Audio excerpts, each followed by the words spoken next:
Opisyal na umaarangkada ang 2025 Division Schools Press Conference sa kasalukuyang ginaganap ngayon sa Canavid, Silangang, Samar. Adhikain ng nasabing kompetisyon na palaguin at pagyamanin ang pamamahayag sa ilalim ng Republic Act 7079 o mas kilala bilang Campus Journalism Act of 1991.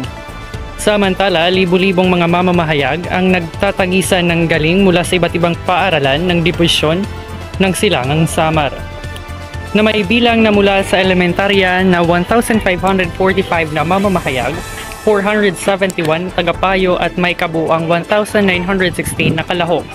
Samantala, mula naman sa sekundarya ay may 1,568 na mamamahayag, 360 na tagapayo at kabuuang 1,884 na mga kalahok.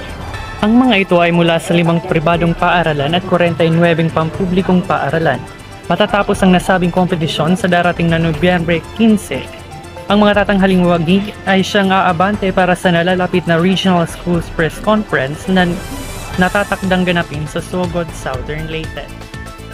Once again, ladies and gentlemen, 2025 Division Schools Press Conference is now officially open.